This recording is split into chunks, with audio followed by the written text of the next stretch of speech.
यानी कि ठीक हालत है, और मर्ज जो है वो गैर तबई यानी कि खराब हालत है।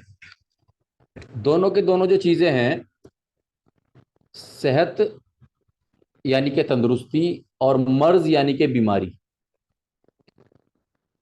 तो जो सेहत है, सेहत एक तबई यानी कि नॉर्मल हालत है। इन शब्दों का ध्यान रखना आप लोग प्लीज, कि तबई यानी कि नॉर्मल, क्योंकि एग्जाम में जो है तबई को ट्रांसलेट नहीं करेगा वो।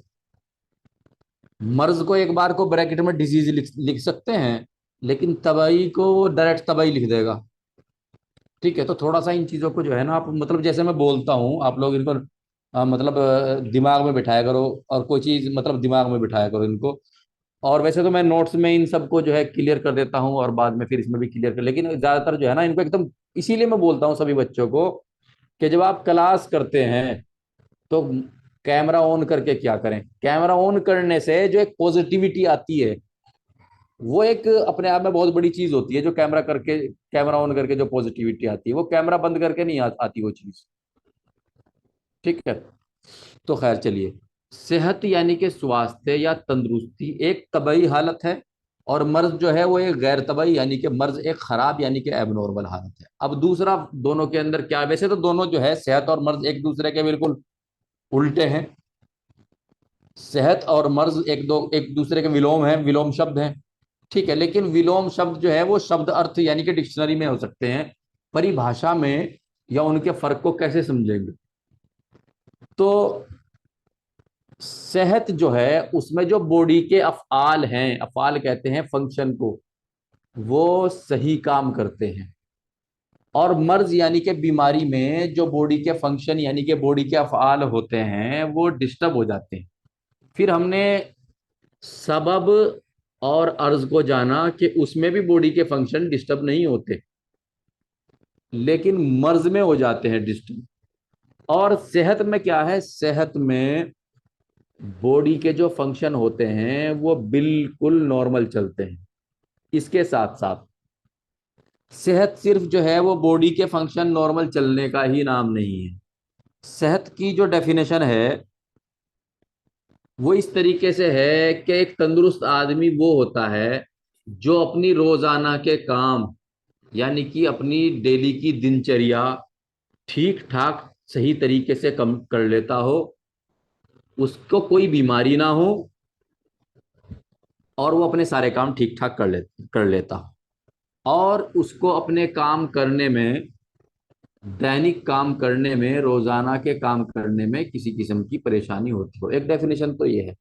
लेकिन जब हम थोड़ा सा और इसको बारीकी से समझते हैं तो दूसरा, फिर बारीकी से समझने पे हमें ये पता चलता है कि सेहतमंद होने के लिए सिर्फ जो है शारीरिक रूप से मजबूत होना, शारीरिक रूप से कोई बीमारी ना होना, यही जरूरी नहीं है कि एक आदमी जो है शारीरिक रूप से मजबूत है, बॉडी बिल्डर है, ठीक है, लेकिन वो जो और उसमें कोई बीमारी भी नहीं है, तो उसको भी तिब में और हिफजान सेहत में तंदुरुस्त नहीं कहेंगे। एक आदमी बॉडी बिल्डर है और उसको कोई बीमारी भी नहीं है, लेकिन उसको भी तंदुरुस्त नहीं कहेंगे। तंदुरुस्त किसको कहेंगे?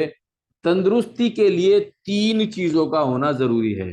नंबर एक, जिस्मानी सेहत, यानी कि इंसान का जो शरीर है वो तंदुरुस्त हो, मजबूत हो, पहली बात।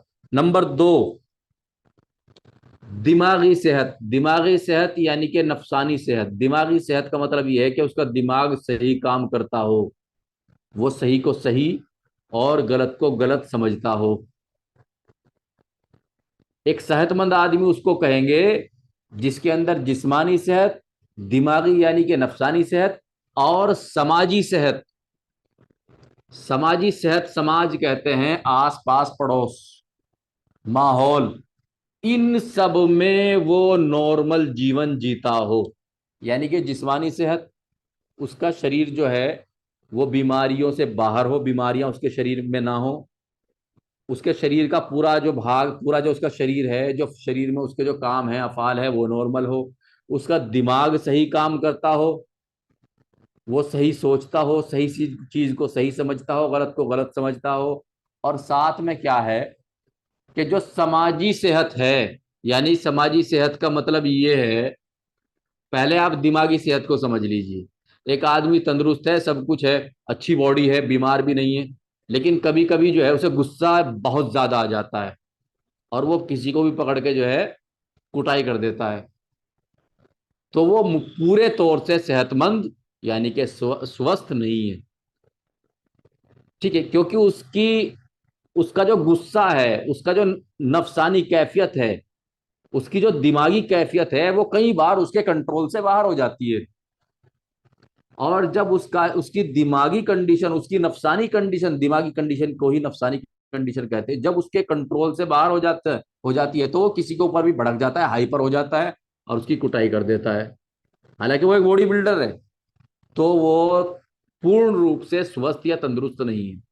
जब उसने किसी की पिटाई करी, तो समाज के अंदर एक गलत प्रभाव पड़ा, गलत इंपैक्ट पड़ा, गलत मैसेज गया कि ये आदमी जो है, इसके अंदर मानवता नहीं है, पूर्ण रूप से मानवता नहीं है।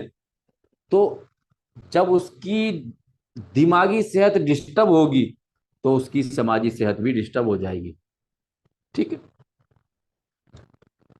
एक जो चीज होती है, दिमागी सेहत किसको, समाजी सेहत किसको कहते हैं? समाजी सेहत उसको कहते हैं, समाजी तौर से तंदुरुस्त उस शख्स को, उस आदमी को, उस व्यक्ति को कहेंगे जिसके आस पास पड़ोस के लोग, जिसके रिश्तेदार और उसके आसपास उसके जानने वाले सभी धर्मों के लोग, ना केवल उसके धर्म के लोग, बल्कि दूसरे धर्मों के लोग, दूसरी बिरादरियों के लोग, दूसरी जात पात के लोग भी उसे अच्छा समझते हों। दूसरे धर्मों के लोग, दूसरी बिरादरी जातियों के लोग भी, उसके रिश्तेदार भी उसे अच्छा समझते हों, तो उसको समाजी सेहतमंद कहेंगे। उस व्यक्ति को, उस आदमी को सामाजिक नजरिए से सेहतमंद कहा जाएगा। यानी कि नंबर एक क्या हुआ? जिस्मानी, यानी कि इंसान का जिस्म तंदुरुस्त हो। नंबर दो, उसका दिमाग तंदुरुस्त हो। नंबर तीन, समाज में उसका स्टेटस भी नॉर्मल हो, उसका स्टेटस भी सही हो। तो जब ये तीनों चीजें पाई जाएंगी, उसके बाद किसी आदमी को पूर्ण रूप से, मुकम्मल तौर से तंदुरुस्त कहा जाएगा। और बीमारी की डेफिनेशन हम क्या पढ़ रहे थे? वो गैर तबई हालत है जिसमें, वो गैर तबई हालत है जिसमें इंसान के जिस्म के फंक्शन, बॉडी के फंक्शन वो डिस्टर्ब हो जाए। बॉडी के फंक्शन क्या है? जितने भी इंसान इंसान की बॉडी में जो निजाम है, ठीक है, डाइजेशन सिस्टम हुआ, नर्वस सिस्टम हुआ, रेस्पिरेटरी सिस्टम हुआ, ब्लड सर्कुलेटरी सिस्टम हुआ, रिप्रोडक्टिव सिस्टम हुआ, और जितने भी हार्मोन वगैरह के जितने भी सिस्टम हैं, जब इनके अंदर डिस्टरबेंस हो जाए, तो वो मर्ज कहलाता है, बीमारी कहलाता है। उसकी कॉज यानी कि उसका सबब या असबाब कुछ भी हो सकता है। जी। तो नंबर एक क्या है? जिस्मानी सेहत से तात्पर्य जिस्म के सभी काम यानी फिजियोलॉजी से सही तरीके पर काम करते हैं। जिस्मानी जिस्मानी सेहत उसे कहते हैं जिसमें जिस्म के सभी काम सही तौर से होते हों। अब जो जिस्म के सभी काम हैं वो किस में आते हैं? फिजियोलॉजी में। फिजियोलॉजी आपके पास एक सब्जेक्ट भी है, विषय भी है। लेकिन फिजियोलॉजी में आप लोग क्या पढ़ते हैं? शरीर के काम ही तो पढ़ते हैं। दौरान निज़ाम दौरान खून यानी कि ब्लड सर्कुलेटरी सिस्टम, निज़ाम आसाब यानी कि नर्वस सिस्टम, निज़ाम हजम यानी कि डाइजेस्टिव सिस्टम, ठीक है, निज़ाम तौलीद तनासुल यानी कि बच्चा पैदा करने वाला सिस्टम, जिसको रिप्रोडक्टिव सिस्टम भी बोलते हैं। ठीक है, आप ये सब चीजें तो पढ़ते हैं फिजियोलॉजी के अंदर। तो फिजियोलॉजी दरअसल क्या है? इंसान के जिस्म को के जो काम है, वो जब तक सही सही चल रहे हैं, वो फिजियोलॉजी के अंडर में आ रहे हैं। और जब उनके अंदर कोई खराबी आ जाएगी, वो पैथोलॉजी आ जाएगी, तो उसे आप पैथोलॉजी में पढ़ेंगे। बीमारियों में जानेंगे, बीमारियों में पढ़ेंगे। ठीक है। तो इंसान के जिस्म के सभी काम यानी कि उसकी फिजियोलॉजी सही चल रही है। नंबर दो, दिमागी सेहत यानी नफसानी सेहत, जिसको मेंटल हेल्थ भी कहते हैं। मेंटल का मतलब होता है दिमागी, यानी कि दिमागी यानी कि नफसानी सेहत जो है उसकी सही काम करती हो, उस आदमी को दिमागी तौर से तंदुरुस्त कहेंगे। लेकिन इसके साथ साथ ये भी है, एक आदमी है, मान लीजिए कुदरत ने जो है उसको कुछ गुण दे दिया, उसको कुछ इल्म दे दिया, उसको कुछ ज्ञान दे दिया, कोई अच्छी नौकरी दे दी, कोई बड़ी डिग्री दे दी, मान लीजिए एमबीबीएस हो गया। ठीक है। और उसके बाद उसके अंदर लगा कि बस आप ही आप हैं, अब आप जैसा कोई नहीं। ठीक है। तो वो आदमी नफसानी तौर से सेहतमंद नहीं है। एक शब्द यूज होता है डाउन टू अर्थ।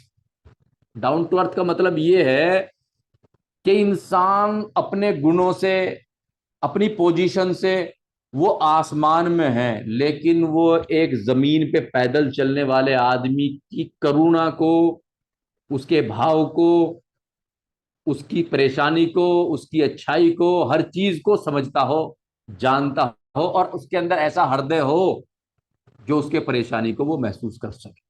ठीक है। इसको बोलते हैं डाउन टू अर्थ, जमीन से जुड़ा हुआ आदमी। ठीक है।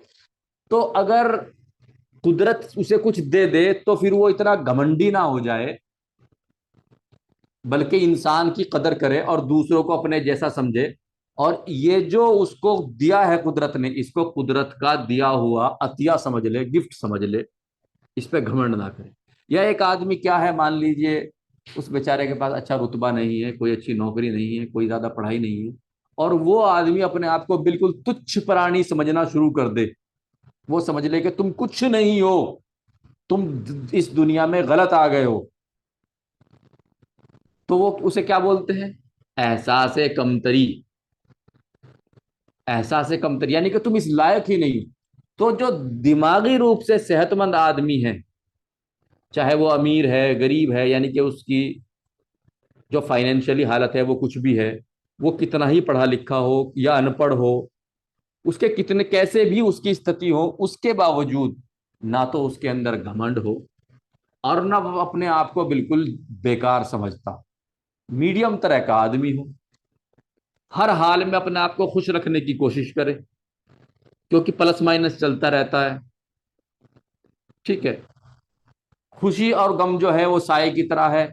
सूरज इधर आ गया तो साया इधर पहुंच गया पीछे, सूरज इस साइड आ गया तो साया जो है उस तरफ चला गया। ठीक है।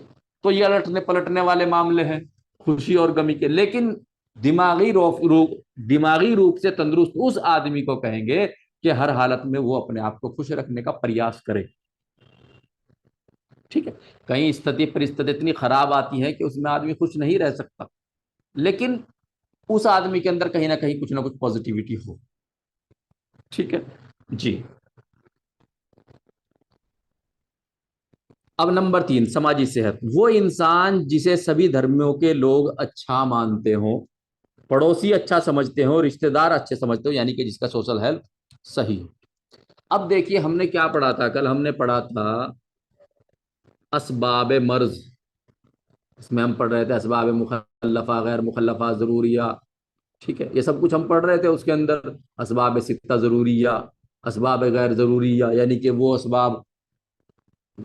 असबाब जो कि गिनती में 6 हैं, अगर उनमें से एक भी डिस्टर्ब हो जाए तो इंसान का जिस्म जो है वो डिस्टर्ब हो जाए। ये सब चीजें पढ़ रहे थे हम कल की क्लास में, कल से मतलब कल से पहले की क्लास में, कल तो हम नहीं पढ़ सके। ठीक है। जिस तरीके से किसी बीमारी के सब बीमारी का सबब होता है, बीमारी की कोई वजह होती है, सबब कहते हैं वजह को, सबब जो है वो एक वचन है और असबाब जो है वो बहुवचन है। ठीक है। जिस तरीके से किसी बीमारी की कोई वजह होती है, ठीक इसी तरीके से एक आदमी अगर तंदुरुस्त है, चाहे वो जिस्मानी तौर से है, चाहे वो दिमागी यानी कि नफसानी तौर से है, चाहे उसका वो समाजी तौर से है। ठीक है। एक इंसान अगर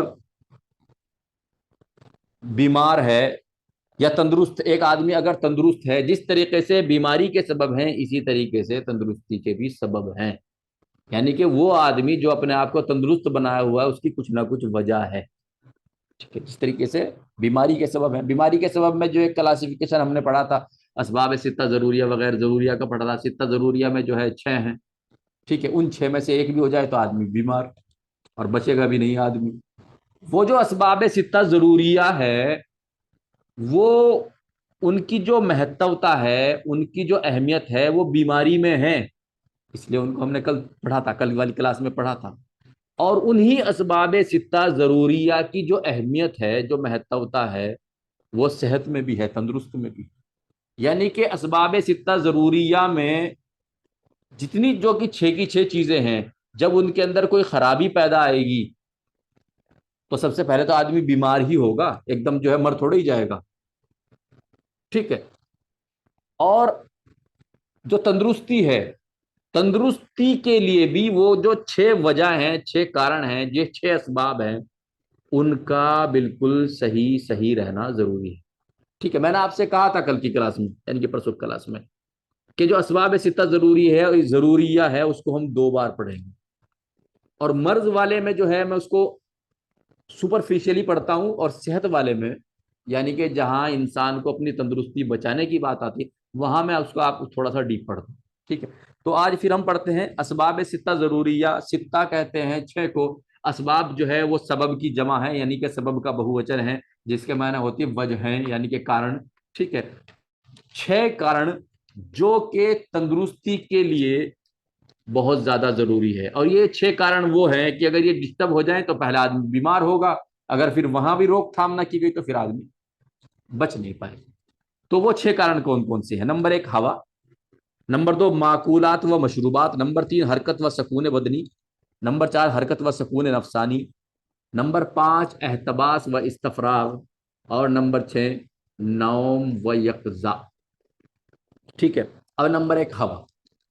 हवा के बारे में ये है, ये वो छह वजहें हैं जो इंसान की तंदुरुस्ती के लिए भी बेहद जरूरी है, और अगर तंदुरुस्ती की नहीं बचाएगा तो फिर बीमार अपने आप हो जाएगा, यानी कि बीमारी के कारण भी ये बनते हैं।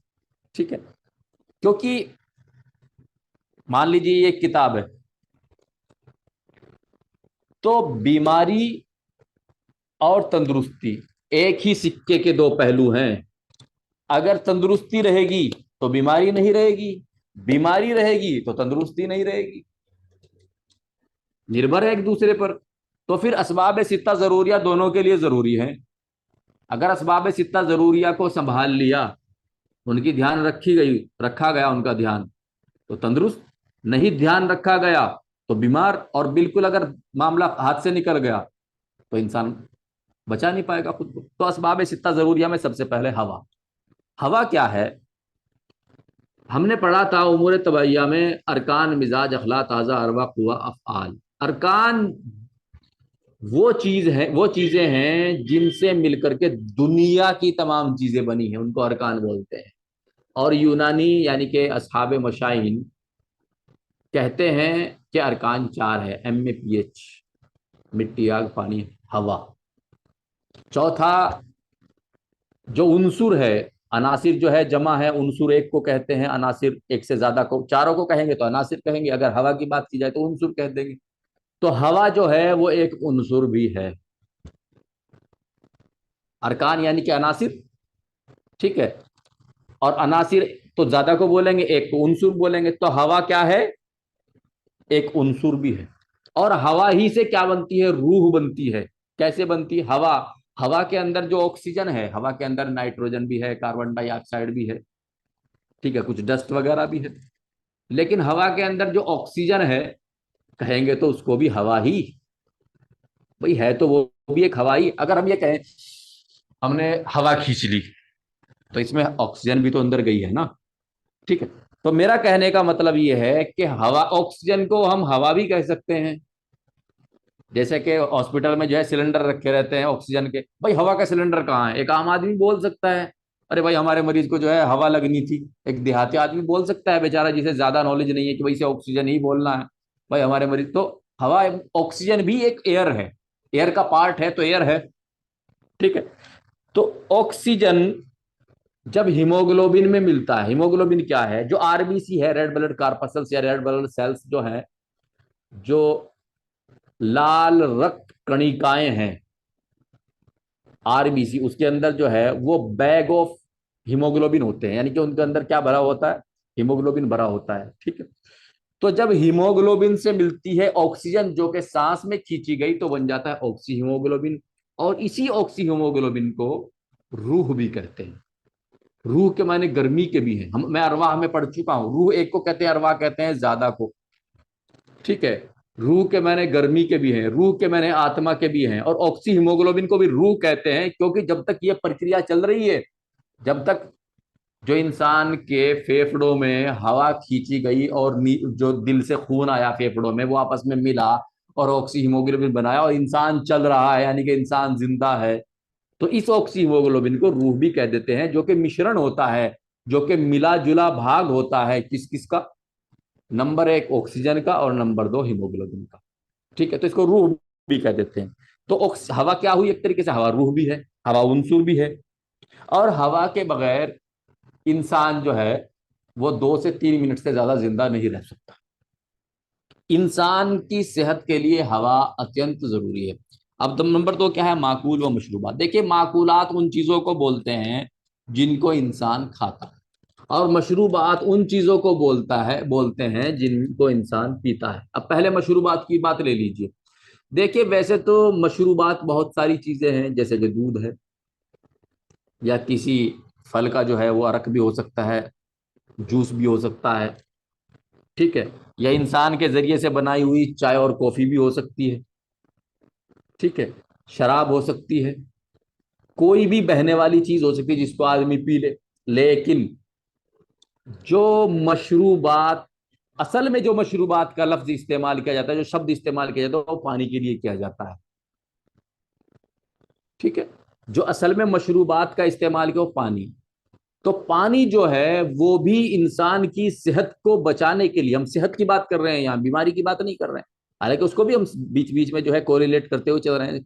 इंसान की सेहत के लिए पानी अत्यंत जरूरी है। पानी का क्या क्या काम है, पानी जो है, जो इंसान गिजा खाता है उसको बारीक बारीक नलियों में पास कराने में मदद करता है, पतला करके। ठीक है,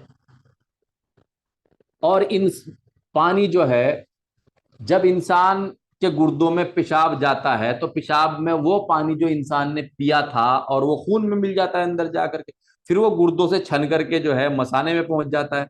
तो जब वो मसाने में जाता है, उसके साथ साथ खून के अंदर से इंसान के जिस्म में बने हुए कुछ विषैली पदार्थ, जिसमें क्रिएटिनिन, यूरिक एसिड वगैरह होते हैं, वो भी, उन्हें भी तो कोई मीडिएटर चाहिए ना। अगर पानी ना हो तो कैसे निकल के जाएंगे, वो कहाँ को निकल के जाएंगे। ठीक है, तो वो भी पेशाब में निकल जाते हैं, यूरिक एसिड और क्रिएटिनिन वगैरह। तो पानी का दूसरा काम क्या है, जो इंसान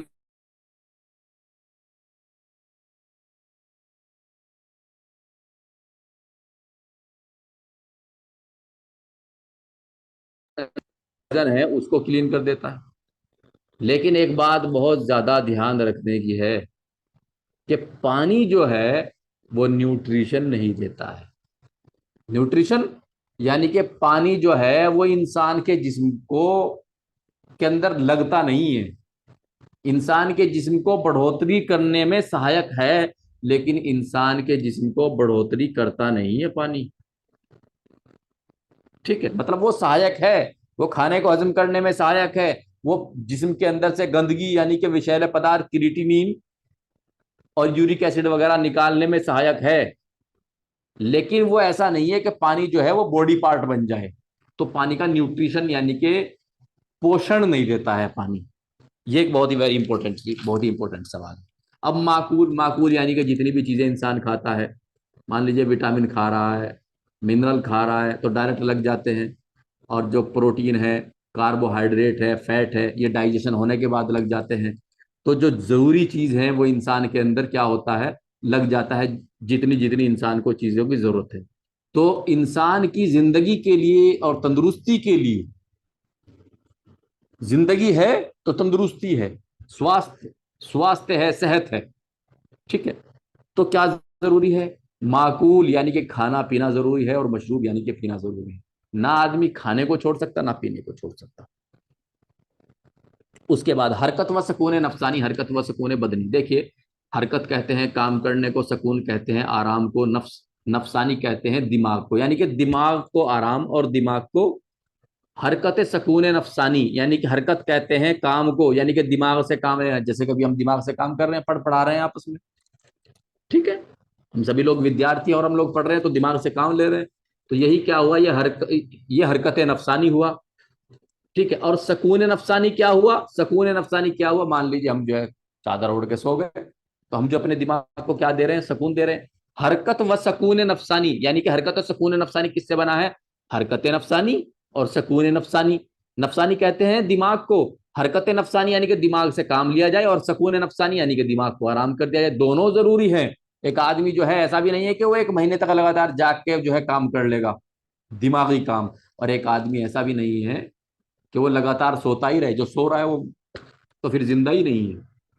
ठीक है। इसी तरीके से हरकत व सकून बदनी, वहां नफसानी था यानी कि दिमागी था, यहाँ बदनी है। बदन का मतलब, हरकत बदनी कहते हैं दिमाग से आदमी काम करे, और सकून बदनी कहते हैं कि हरकत बदनी कहते हैं कि बदन से इंसान जो है काम करे। ठीक है, रोजमर्रा के जितने भी भाग दौड़ है, जो भी आदमी काम करता है।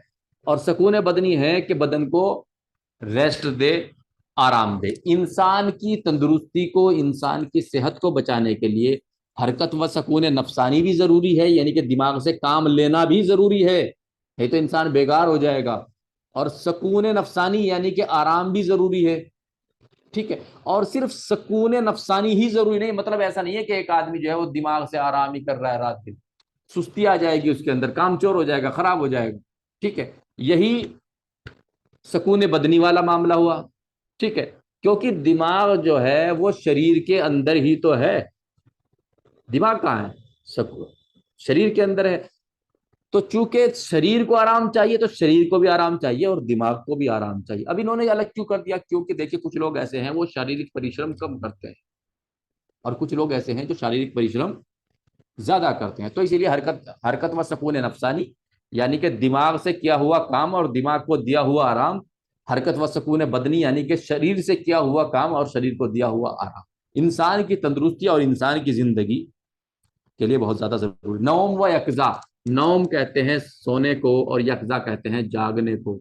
सोना भी जरूरी है और जागना भी जरूरी है। और सोना और जागना जो है वो हरकत सुकून नफसानी और हरकत सुकून बदनी से भी मिलता जुलता है, क्योंकि उसमें शरीर आराम कर रहा है और काम कर रहा है।